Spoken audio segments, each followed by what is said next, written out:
Hey, welcome. You know that person, the one who's just brilliant at something? They have this unique talent, this special kind of genius.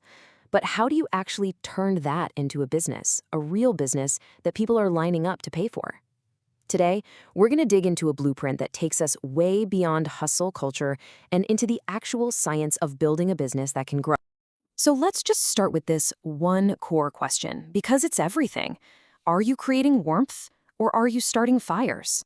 Look, creating warmth is nice. People appreciate what you do, they think it's interesting. But starting a fire, that's ignition. That's a transaction. That's what turns an idea into a business. All right, so where do we even begin this journey? Well, the answer might actually surprise you. It's not with some deep dive market research or spying on your competitors. Nope. It all starts with you. Seriously. The whole idea here is that the most powerful, lasting businesses, they're built from the inside out. And this is where it gets really interesting. You have to think about two different lenses. On the one hand, you've got your inner lens. This is your zone of genius, that thing you are just innately, effortlessly brilliant at. It's timeless. But then you've got the outer lens. This is your ideal client profile, or ICP. And this is all about timing. It's the specific person in the world who is ready for your genius right now. So your genius defines the offer, for sure. But the ICP, that's what decides when it actually sells. Okay, so once you have a handle on your genius, the next move isn't to limit it or make it smaller, not at all. The goal is to focus it. This is where we take all that broad, amazing value and channel it into a super effective laser-focused beam. And this metaphor is just perfect. Think about it. Your talent, your value, it's like the sun. It's abundant, it's powerful, and yeah, people appreciate it. It creates warmth. But you can stand in the sun all day and you won't catch on fire. Warmth feels good, but it doesn't spark a transaction. For that, you absolutely have to focus the light. And that is exactly what an ideal client profile is. It's not a box you're trapping yourself in, it's a tool you build. It is the magnifying lens that lets you concentrate all that brilliant energy onto one single point, with enough intensity to create ignition, to make a sale happen. And you can literally feel the difference in the real world. On the left, with that diffuse lens, that broad ICP, it just leads to exhaustion. You get a ton of people saying, oh, that's so interesting, but nobody's buying. It's all motion, no results. But on the right, with the precise focused ICP, everything changes. There's this sense of inevitability. It's low effort, but people are decisive. Conversations just naturally turn into sales. So for that ignition to happen, for the fire to start, three things have to be true for your ideal client at the exact same moment. First, you need their attention. They're aware of the issue right now. Second, they have to be feeling real pain, where the cost of not changing is high. And third, they need purchasing power. They can say yes on the spot without asking for permission. If you're missing even one of these, the sale just isn't going to happen. So let's talk about the science behind that yes. What is actually happening in that moment when someone decides to buy? It can feel a little like magic, like lightning in a bottle, but it's not. It's a predictable event. It's the moment your value stops being just an idea and becomes real and tangible. And I absolutely love this concept from the source material. A transaction isn't just an exchange of money for services. It's a phase transition. Think about it. It's like water turning into ice.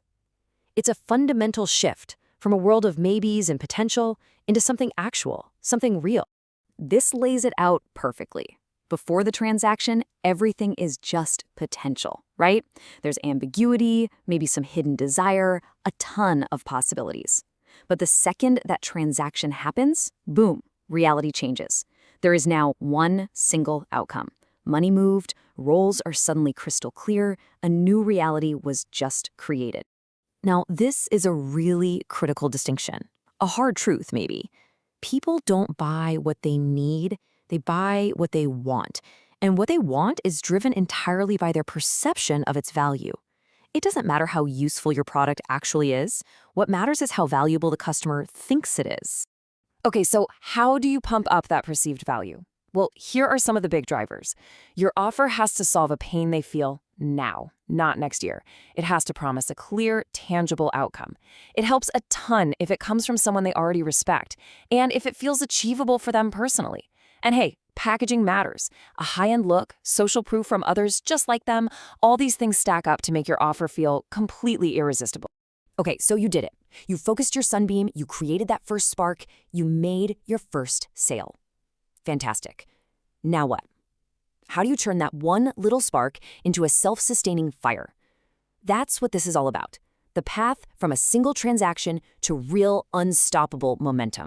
And here it is, the roadmap. Think of these as the 7 levels you have to beat to get to product market fit. You start in the pre-motion fog with just a hazy idea. Then you go on a pain hunt, looking for real problems. Soon you get a signal detected. People are interested. Then bam, offer lands. Someone paid you. The real game changer is the repeatable yes. You've figured out the formula to sell consistently. From there, momentum starts building on its own until you finally hit pull-driven growth, where the market is literally pulling you forward. Now, let's zoom out for the last piece of this puzzle. Once you've really mastered these principles for your own business, something really cool happens. A whole new world of collaboration opens up. This is where you move beyond just your own success and start connecting with others to build something even bigger. And check out this evolutionary path for how we can work together. A lot of us start at the bottom, holding a fortress, guarding our own turf, but we evolve. We form partnerships, then dynamic teams. But it gets even cooler. You can create Hellenic ecosystems, these living webs of interconnected teams. And the final stage? It's called mycelium-like symbiosis. Picture a vast underground mushroom network, silently connecting everything, making the entire forest healthier. A silent symphony of connection. And that brings us to our final, really critical question. As you go out and apply all these ideas, what's your ultimate goal? Are you building a fortress with high walls to protect your own value? Or are you building a network that amplifies value for everyone involved? All of these powerful frameworks we've walked through today come from the incredible work of Alexander Konstantinov. Thank you so much for joining us for this explainer. We'll see you next time.